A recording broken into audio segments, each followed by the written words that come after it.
the tabletop takeaway. Game mechanics on display. Three designers share the stage. Pick a genre and we'll play The tabletop takeaway. Welcome back to the Tabletop Takeaway. I'm Ananda Gunaratna. I'm Charlie McCarran. And I'm Trevor Miller-Hagel. And today we are going to be doing our bonus wrap-up episode on Autobattlers, which, for our purposes, basically games where you set up your battle, or I guess in the case of Magical Erasers, your race, and then you just kind of watch and see what happens, and it resolves itself. Yeah. And inspired by video games, but of course we were doing board game versions, Challengers, Magical Athlete, and Tag Team. And yeah, I enjoyed all of them even more than I thought I was going to. Yeah, same here. Like when Ananda was talking about doing Autobattlers, I was like, is there even board game out there that does that? It's like, okay, Magical Athlete he wanted to do. Okay, so what else is out there? We started diving into it, and there aren't a ton of options. But there's actually been more of a pickup over the past couple of years, apparently, of either new ones being made or, newer versions being made, which I think is really cool. I think that's great. Yeah. Yeah. And I think some takeaways that we had early on in this series was the idea that you aren't making that many decisions, but the decisions you make are pretty important. Right. Impactful. For example, Challengers, it's adding a couple cards to the deck you're going to play out, and then you get the fun of seeing what happens. Magical Athlete, it's choosing the character you want to use for the race. And then Tag Team is more decisions in it, but essentially choosing the combo of characters you're going to use, and then deciding how you're going to make your program as you play. Very similar to Challengers, though, that as you're building your deck, every round you get to build it a little bit more and kind of flesh it out a little bit more. Yeah. And I think the core fun is seeing what happens. Yeah. And then tweaking it and seeing what happens again. Mm-hmm. There's something very nice and fun about just going with the flow and not. It's more of an entertainment game sort of than a thinky crunchy game. Crunchy, working hard to calculate all this stuff. I mean, it's also decisions are work. Yeah. And people like getting rewards without having to do a lot of work. But they don't want to just be given. Right. They don't want to be given. They want enough. They want to do enough work that it's plausible that they deserve the rewards. But it's nice to just sit back and think, well, everything's set. So this is out of my control. Maybe I got something wrong, maybe I didn't, but I can just relax and watch what happens, and I don't need to worry about, do I need to make this decision in the future, or should I be planning for this? You don't have to do any planning. There's no decision fatigue, which is very nice. It's reminding me of the feeling of rolling a snowball down a hill, where it's you see the Where's snowball. Where's it gonna go? Yeah, you see it go, and it hit a rock. Builds up and builds up, and then I don't know. That's if you can get that feeling across in a game, that's pretty cool. Set something in motion, and what's another thing?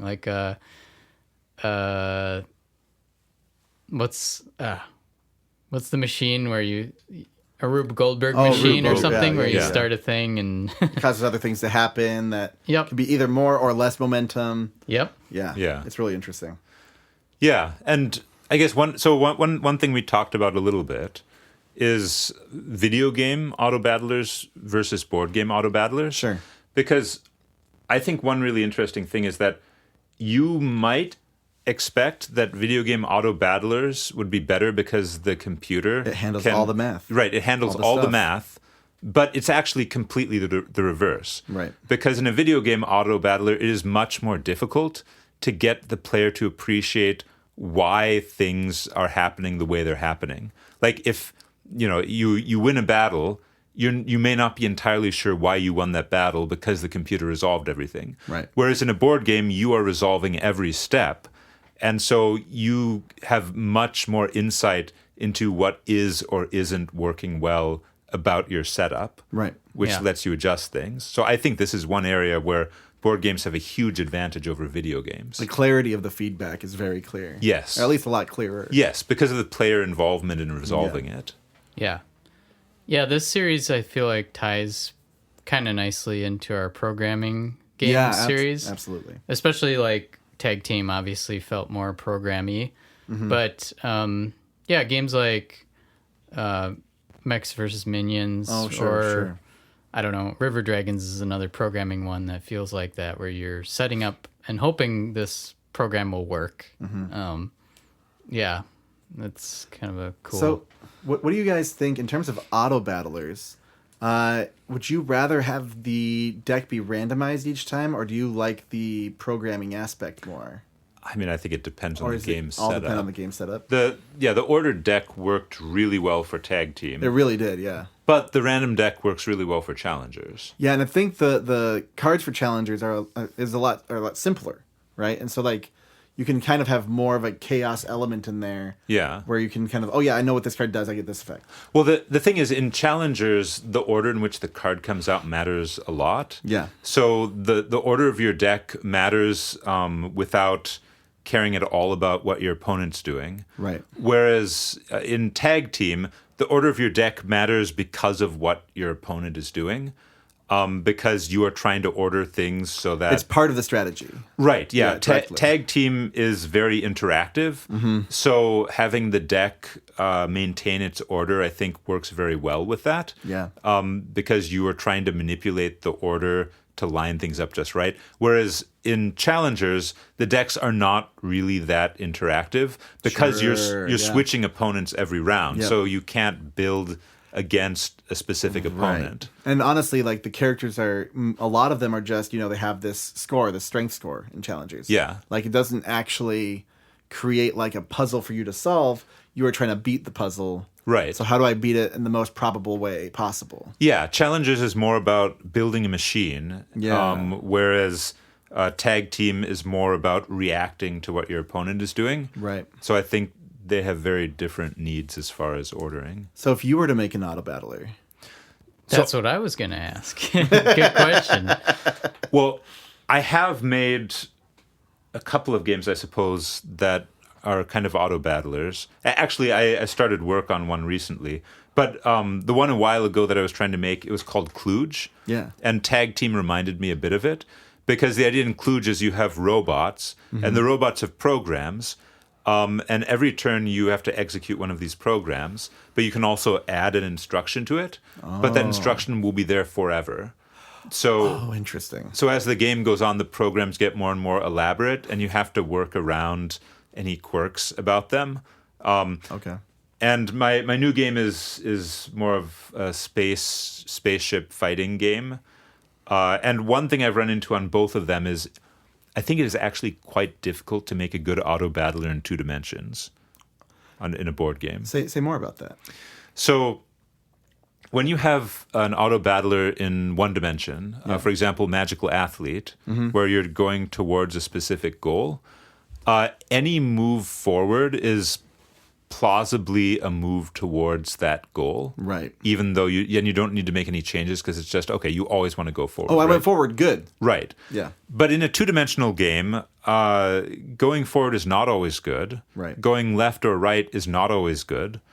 And so you're kind of in a place where the player might have to make quite a lot of choices or have their actions feel kind of arbitrary because their character's just wandering randomly around the board if they don't have any control over where it's going.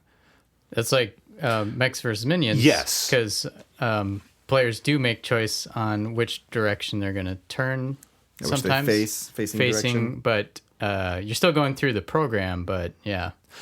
Well, that's a really good point because I remember one of the really cool things about Mechs versus Minions that we talked about is you can kind of just accidentally kill the minions just by walking Yeah. over them. Right. And in a system like that, you're right. Like any direction you go is plausibly the right direction because you're squashing minions, Yeah. which means that might be the thing that you have to do in this sort of game. Just have people achieve goals accidentally, no matter where they're moving. Yeah. It might be a lesser goal. It may not be like actually a big step, but if it like, Right. gives you a point or a goal or a thing that just like a little reward. Oh, great! I still got that. Didn't do what I wanted it to do, but that's still awesome. Yeah. Yeah. So that's a good point. I should probably look into that. I was thinking about what would I want to do, and if I was making an Autobattler as a video game, I think the lesson here is, like, if you are doing that, make sure things are not all under the hood in terms of like what's happening. And I haven't really played many Autobattler video games, but it seems like maybe the worst solution would be like you see some damage being done, but you don't actually see the characters doing, or you don't know why they're doing it.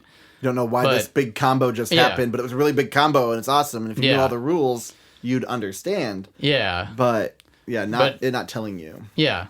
And I think it's not an Autobattler, but the game Fantastic Contraption, is that the one where you're building the machine and it's kind of like Fantastic. It's usually you're building a machine that has to have some wheels and it goes out and tries to accomplish a task. This reminds me of something I played in the 4th grade. I don't know if it's the same thing you're thinking. Are you talking Maybe. about? You're talking about the Incredible Machine, right? Maybe. I don't remember the name of it. The one where you build a machine to complete a task, but I don't think that's what you're talking about. It might be a knockoff of I mean, that. I mine don't was know. you'd make like go-karts and things and like race them, but you just like do all the like building of the go-kart, like getting like the right slope or the right hood, or you just send it on its way and it would go run the race. That's different than I was thinking of the Incredible Machine, where you're making a Rube Goldberg machine to do something. Oh, cool. That might be something else. I think too. it's something else completely. Well, anyways, I think I think the idea of that you're building something and seeing how it turns out. I would try to apply that to whatever game I was doing, where it's like very physics based, maybe rather than just stat based or something. Sure. Yeah. And maybe tying that back into board games. I don't know. What would be a physics-based version of this? So it's kind of crazy. My cousin got a gift for me this past Christmas called Ball X Pit.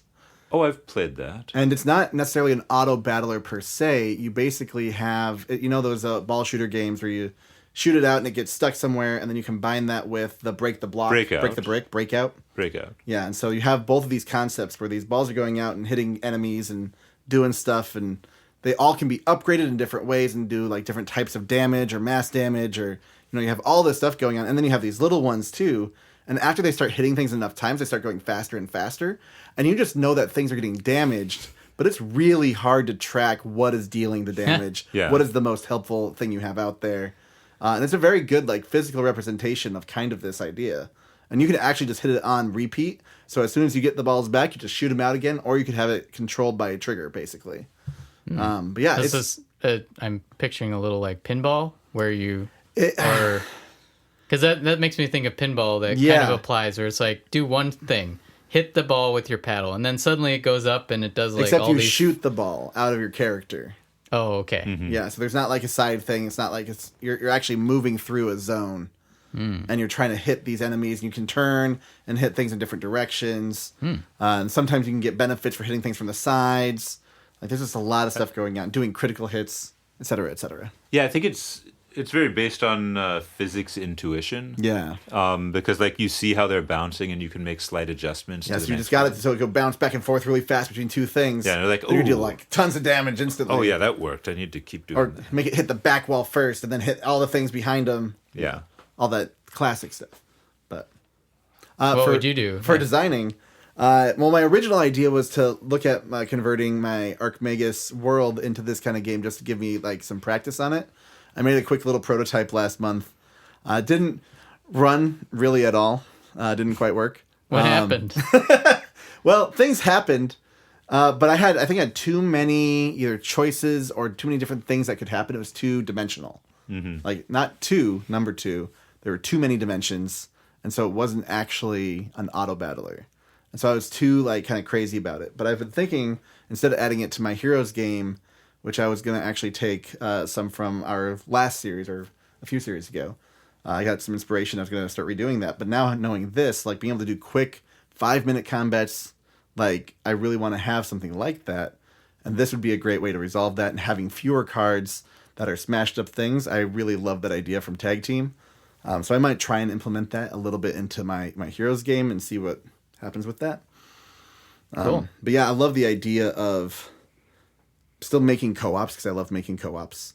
And so trying to find a way to make a co-op auto battler where you're against an enemy that might have a randomized pre-built deck or a growing deck. Ooh. Yeah.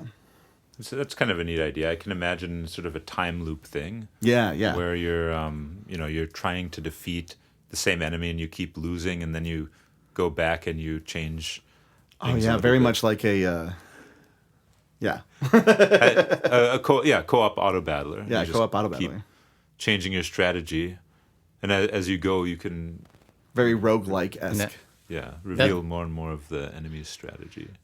That sounds fun because I think there's something really satisfying in a weird way about losing very miserably to something and then getting another chance at it. Yeah. Because it's like, wow, we got crushed by that boss. And now, maybe we can make it a little farther before we die. And then that will unlock this thing for us to do more cool stuff. This makes me want to try that for my spaceship game. Yeah. Which was going to be a 1v1, but could be a co-op. It's a co-op. Could be a co-op. Could be a co-op. There's like a 1v horde. all. Yeah, well, no, there's like I'm imagining there's a horde of enemy ships. Sure. And, Galaga style. Yeah, and you have to defeat them all. You and your plucky companions. And You're all on the same ship, or you have separate ships? No. You'd be in separate ships. Okay. Probably. And it could be like tag team where you're just gradually growing out your program every round. Yeah. That might work. Sounds fun. I will say the last time I tried to borrow one was from the Real-Time series for Heroes. And I got really close to something, but then backed away from it. So maybe I need to look at that again, too. Yep. Dutch Blitz. Dutch Blitz. Yeah. Oh, I remember we also talked about earlier, not on the program, but about Autobattler baseball. Oh, yeah. Because baseball's not really that dimensional. Yeah. So Throw ball, hit ball. yeah. How far you go, it got caught? No. Yeah, and then there's Great. like moving around the bases. Yeah. So I can imagine like a magical athlete-ish type thing Oh, sure. where you have crazy zany characters playing baseball. Yeah. Well, automatically crazy zany characters playing anything is going to be automatically more fun. Yeah. No offense, baseball. I hope you're not listening. Well, do you guys have takeaways from the Auto Battler series? I think, overall, and I think I've said this in one of the episodes, but having, or someone said it, having that, feedback, instant feedback, lots of rounds, lots of fights, lots of whatever it is, so that you can either learn your system, improve your system, and get automatic feedback for what that is. I think that whole cycle is really important for auto battlers. Yeah, I think maybe my takeaway is actually more on the video game side of things. Because after playing a bunch of board game auto battlers, I think video game auto battlers, this whole need for feedback is a major barrier, which some of them have solved. And yeah, I think if you're making a video game auto battler, you need to be paying a lot of attention to the feedback your players are getting. And repetition is a great way to do that. I mean, I guess that was kind of my takeaway from the last episode, but repetition is great for video game feedback, but otherwise, really think about what feedback they're getting and if it's too much, because it's often way too much. Knowing every point of damage that something does, if you're doing 30, 40 things per second. It's like, oh, God. It's it's way too easy to just say, oh, the computer's going to take care of all of this. Right, Well, just right. because the computer can take care of that doesn't mean that the human can. I remember there was actually a video game, Autobattler game that I was making a while ago that I might return to, which was kind of like Pokemon, except with bugs. Oh. And the bugs aren't really under your control. They do things based on the pheromones in the environment. Okay. And you sort of you add pheromones to the environment to try to change their behavior. But also your enemies are also bugs that are controlled by pheromones, so you can control their behavior too. Oh, interesting. So what would you do differently now? Because I remember playing that, and I Yes. did have that feeling of like, I don't know what's going on here. A bit overwhelming, Yeah. right?